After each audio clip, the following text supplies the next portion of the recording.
अभी बोलूं। भ्रष्ट करके उसके विनाश की ओर ले जाते हैं। अज्ञानता और अंधविश्वास मनुष्य की सच्चाई और तर्क को नष्ट करते हैं, जिससे मनुष्य के अंदर उदासी और निराशा की भावनाएं उत्पन्न होने लगती हैं, जो उसके लिए हानिकारक होते हैं। अंधविश्वास और पाखंडवाद को दूर करने का केवल एकमात्र उपाय वेद ज्ञान, वेद पश्चात वेदों के रक्षक आर्य समाज ये काम करता है। वेद किसे कहते हैं? आत्मा, परमात्मा और प्रकृति के यथार्थ स्वरूप गुण कर्म स्वभाव की सही जानकारी की पुस्तक को वेद कहते हैं।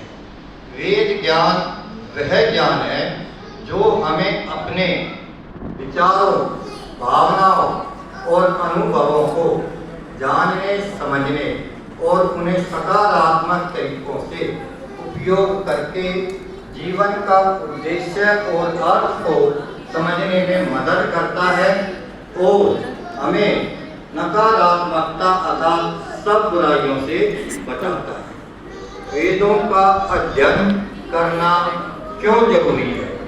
वेदों के अध्ययन करने से हमें सत्य की समझ, ज्ञान की प्राप्ति और अज्ञानता से मुक्ति मिलती है।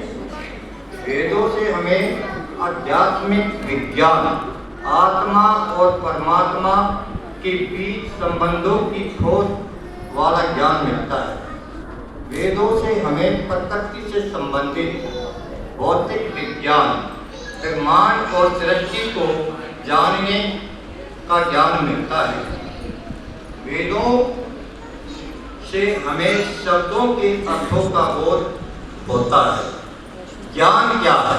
ज्ञान का अर्थ है सही जानकारी का होना। अज्ञान क्या है? अज्ञान का अर्थ है गलत जानकारी का होना।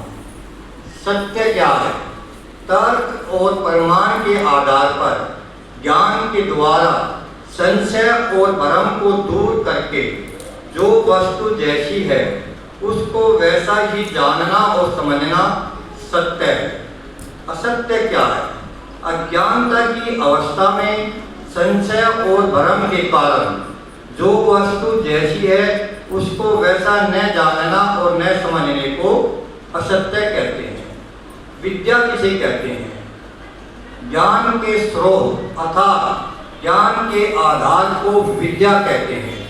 विद्या वह ज्ञान है जो हमें तत्व ज्ञान, जड़ और चेतन के यथार्थ स्वरूप को समझने में मदद करती है और हमें जीवन में सही निर्णय लेने के लिए सक्षम बनाती है।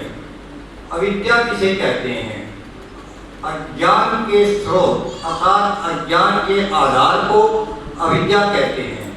अविद्या वह अज्ञान है जो हमें तत्व ज्ञान, जड़ और चेतन के यथार्थ स्वरूप को समझने में मदद नहीं करती, जिसके कारण हम अपने जीवन में सही निर्णय नहीं ले पाते। जड़ किसे कहते हैं? ज्ञान रहित, क्रिया रहित निर्जीव वस्तुओं को जड़ कहते हैं। चेतन किसे कहते हैं? ज्ञानशील और गतिशील सजीव वस्तुओं को चेतन कहते हैं। दृश्य वह होता है जो अपना रूप दिखा तो सकता है लेकिन देख नहीं सकता, जैसे प्रकृति से उत्पन्न प्राकृतिक पदार्थ। दृष्टा वह होता है जो देख तो सकता है लेकिन अपना रूप दिखा नहीं सकता, जैसे आत्मा और परमात्मा। वैदिक धर्म की जय। सबको यथायोग नमस्ते।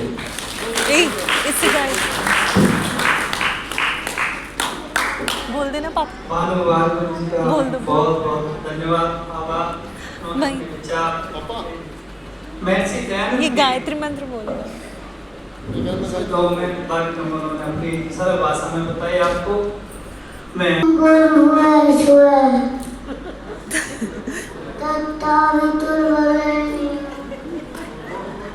बल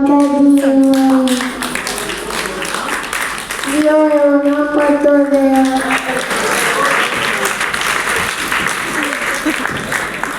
बच्चे के लिए जोरदार ताली ना, उसके साथ में बहुत